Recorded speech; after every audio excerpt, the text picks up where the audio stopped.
พามากับอยู่เปลี่ยนบรรยากาศหน่อยหนึงเด้อพี่น้องเด้อออกมาให้มาหน้าทุกคนเลยออกมาใส่พุยกาแฟเด้อพี่น้องมื้อนี้เนาะ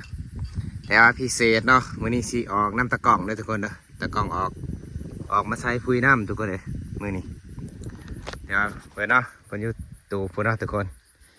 เดี๋ยวไปถามเพิ่นพุยนี่บ่ทันได้ทายพี่น้องเบิ่งเด้อทุกคนเด้อ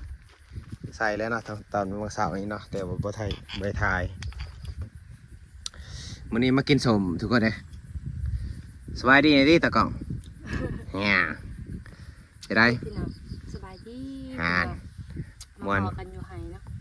พอไห้น้ำบาวพวกนะพี่น้อง ออกให้น้ำห้าวเด้อทุกคนเด้อมื้อนี้มาใส่พุยกาแฟเนาะ นี่กินสุก มากินตำบักตองทุกคนเลยเริ่มชิมเลยดูโอ้ทุกคนเลย คือเบื่อเลยจนขาด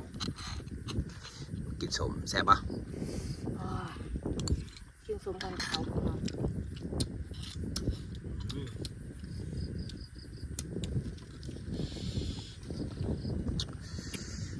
ออกให้น้ำมะพร้าวทุกคนเลยมื้อนี้มีเอามะพร้าวอยู่เฮือนเด้อทุกคนเลยมาให้ออกให้ มาแล้วบ่ มาแล้ว แต่ว่าพาตะกล่องมาสวย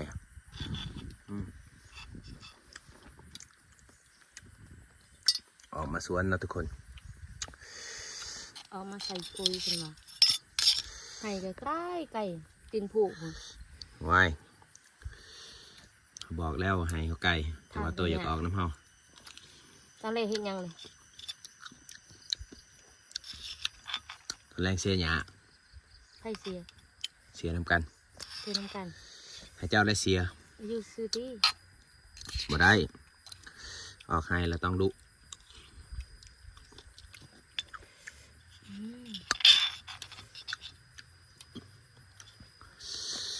มาเด้อทุกคนเอ้ยกินตำมักตองนะทุกคนนี่ตะกองตำให้กินแซ่บหลายแต่ว่าเบิดแล้ว เบื่อเลยจนขาดเนาะ เบิดแล้วนี่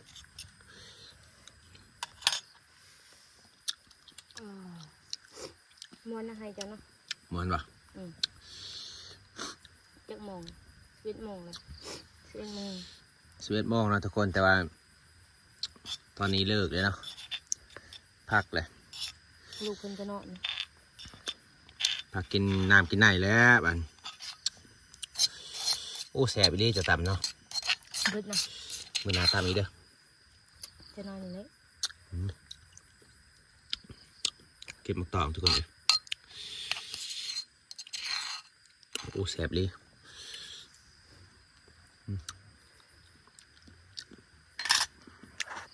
ยังไงม้วนบ่เอาใคร ม้วนตัวหอด หอนเนาะ มันคือว่าประตูเนาะทางเจ้าเนาะ โอ้ประตก2-3 มื้อละนี่เนาะทุกคนเนาะนี่คือไฮบะพวงเด้อทุกคนเด้อกำลังปลูกกาแฟเนาะทุกคนเนาะเป็นกาแฟน้อยเนาะทุกคนกาแฟกะติมอนี่ทุกคนเอ้ย ปีหนาก็ไปเก็บเลยเนาะได้ ส่วนน้อยๆส่วนเฮากำลังปลูกได้เดือนหนึ่งทุกคนเอ้ย ได้แล้วบ่ ได้แล้วเดือนหนึ่ง ลูกกับเมียจะบ่ ปลูกกับเมียเฮาแล้วเจ้าบ่มาปลูกซอยตอนปลูก จะบ่สวดเนาะ ไผสิจักเว้ยเนาะทุกคนเนาะ มื้อนี้ เฟไผ่เลย นี่สวนกาแฟนี่ก็สวนกาแฟเฮาเนาะทุกคน เฟข้างเจ้า ของคอยเบิด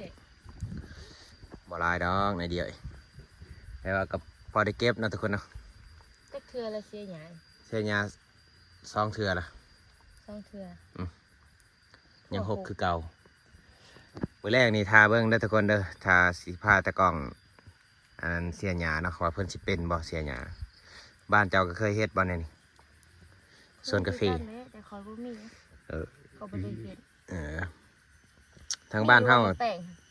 มันแต่งบ่ ให้กระปุกบ่ กำลัง กลายเป็นหมาบ่ สำแคน อืม เดี๋ยวกินกับไปเก็บเด้อจะหน่อยมากินกับแจว2-3 หมากปุ๊ จะไปเก็บติเจ้าคันสิเป็นตะกอก เอ้ยไปเก็บรถไปเก็บไหมเอาสิถ่าย นี่บ่ บ่เก็บดอกจะไปรถก็สิทากินข้าขี้ข้าน ขอไปได้พี่น้อง น่าทุกคนเนาะให้ตะกล้องไปเก็บมักแตงให้กินเด้อทุกคนเด้อตูบเที่ยงเขาก็มุงพระบัตรนะทุกคนเนาะว่าท่านได้เฮ็ดแล้วเด้อทุกคนเด้อ ห่อนไฟวัดเนาะ ฮ้อน เพิ่งได้สิเฮ็ดตู โอ้ถ้าเสียหญ้าแล้วก่อนสิเห็น ออกมาเฮ็ดให้ สิออกมาเฮ็ดงามๆแล้วออกมานอนอยู่สวนนี่ทุกคนเนี่ย อืม เพราะว่าอยู่บ้านมันแออัดหลายออกมานอนไห้นอนหน้าทุกคนเนี่ยสิพาตะกล้องมานอนไห้ ปลาน อนอยู่สวน ได้บ่ค่ะ ไอ้นี่ลูกสาวเฮานี่กำลังตื่นแต่นอน ซุกเสื้อเป็นอย่างนี้ หาติดตะกล้องด้วยทุกคนเลยเพราะว่า เก็บบ่ ตะกล้องมาอยู่นำกับ4-5 มื้อแล้วเนาะทุกคนเนาะแต่ว่าเมียเฮากับมาแล้วทุกคนเลยแต่ว่าอยู่เพื่อนเมียเฮา ถูกนี่เด้อเดี๋ยวจะกินบ่ จะกินตำมักตองปะ กินมักต้องซื้ บ่ อๆตำดอกนะเบิ่ง ติดกันเลยทุกคนเลยนะทุกคนเนาะจะหน่อยที่กินข้าวกินน้ำกันทุกคนเลยเอาทุกคนเดี๋ยวตอนนี้เขาสิพาไปเบิ่งมักแตงเขาเนาะทุกคนเนาะสิเก็บมักแตงไปกินกับแจวนะทุกคนกับลาป้าเนาะกินกับลาป้าเอามีบ่มักแตงนี่เนาะทุกคนเนาะนี่คือโซนกาแฟบ่าวพวงเด้อทุกคนเด้อนี่เป็นเบียร์หน่อยเนาะทุกคนเนาะเอามาปลูกมันกับบ่อยากสูงปานใดความขึ้นนะทุกคนเอ้ยนี่เอาใส่ปุ๋ยอะไรเรียบร้อยเด้อทุกคนเด้อตัวงามก็งามทุกคนเด้อตัวบ่งามก็มีนี่นะทุกคนตัวลุมเป็นเบี้ยใหญ่เนาะทุกคนเนาะตัวลุมเป็นเบี้ยใหญ่แต่ว่าตัวหน่อยนี่เป็นตั้งเทิงนี่เบี้ยน้อยเนาะทุกคน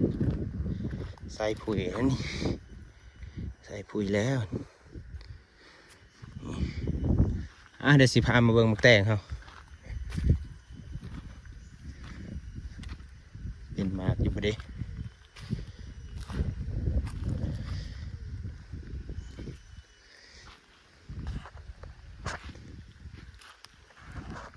ดูเห็นมากว่ะนี่ทุกคนเอ้ยเห็นแล้วหน่วยหนึ่งนี่หน่วยหนึ่ง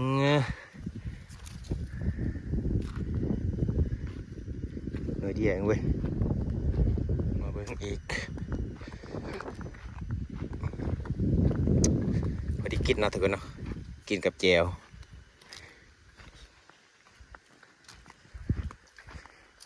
กำลังขึ้นทุกคนไอ้กาแฟกำลังงามเลยนี่นะทุกคนปลูกเขาก็ได้เดือนหนึ่งทุกคนเนี่ยนี่เด้ทุกคนหัวแตงเขานี่เนาะไปอยู่2 หน่วยนี่พอได้ทุกคนเลยกินกับแจวกินกับลวกผักปนปลาไปทุกคนมาเด้อทุกคนเอ้ยกินข้าวนำกันมาเด้อพี่น้อง นั่นสบายดีถูกปลาลูกเนี่ย เพิ่นไปเก็บมักแตงวิญญาแล้วพี่น้อง นี่เก็บมาแกง นี่เนาะที่ว่าบ่ทันหมากเลย โอ้กำลังกินเลยซ้ำนี่กินกับแจวนี่แจวปลาเด้อทุกคนเด้อ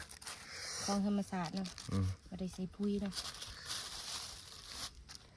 กินได้ปะกินได้ปะ ว้าว นี่แหละเฮาชีวิตเฮาก็ซ้ำนี่แหละ ได้เนาะ กินแบบบ้านๆทุกคนเอ้ย มาแม่ซี นี่เนาะนี่ก็มีแบบอีหยังตัวนี้ก้อยป้าเด้อทุกคนเด้อนี่ก็จะเป็นป้าเอ้ยนี่ก็มักแตงเนาะกินกับมาทุกคนพาตะกองกินข้าวอยู่ไห้อยู่หน้าอยู่สวนคือเก่าพี่น้องเอ้ยมื้อนี้ กระแสไปอีกแบบเนาะ อืมแซ่บได้แซ่บปะมา มาเด้อพี่น้องเบิ่งซิมเบิ่ง พาตะกองมาถูกมาหยากพี่น้องเอ้ยสบายดีเป็นสบายดีเลยสบายดีเบิ้งสบายดีเบิ้งห่านอีกแล้ว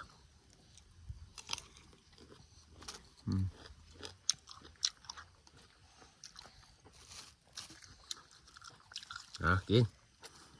ไม่แดงเชียร์หยาแดงทอดลายทุกคนนะปวดสบายดีปลาลุง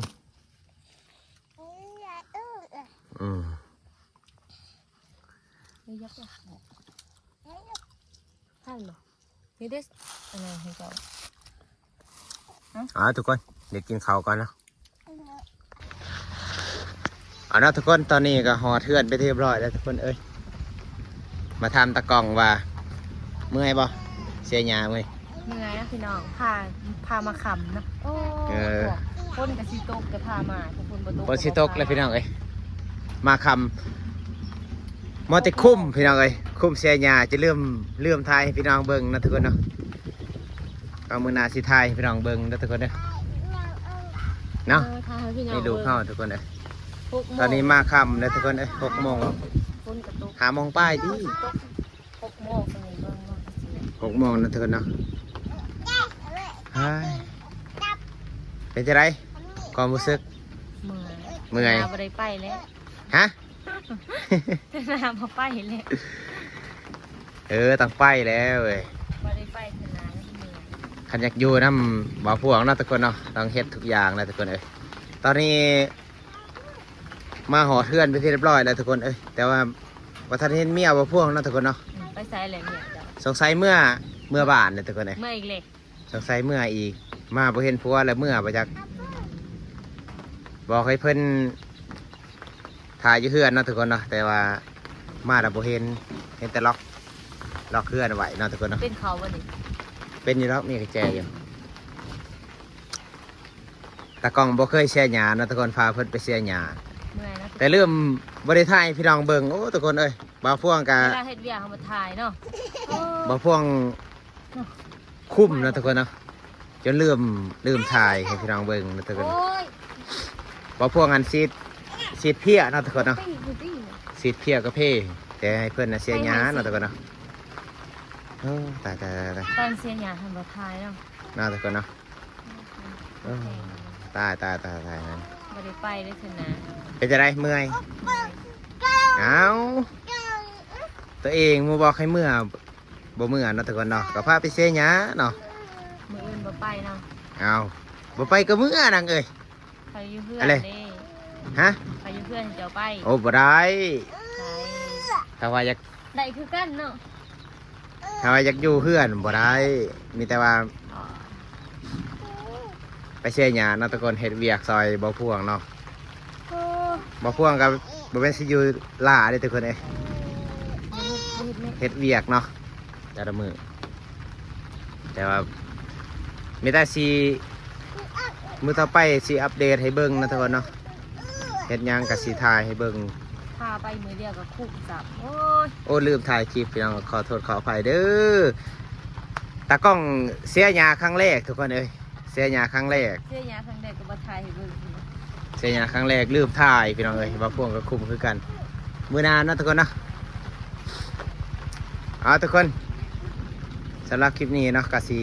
บ่มีหยังหลายนะสิถ่ายอัปเดตตากล้องไปเฮ็ดเวียกซอยบ่พ่วงเนาะทุกคนเนาะมีแต่สำหรับคลิปนี้เนาะพี่น้องก็สิขอจบสำนี้เด้อบ๊ายบายทุกคนเด้อบ๊ายบายกล่องแน่บ๊ายบายถ้าติดตาม EP ต่อไปเด้อพี่น้องเด้อบ๊ายบายทุกคนเด้อ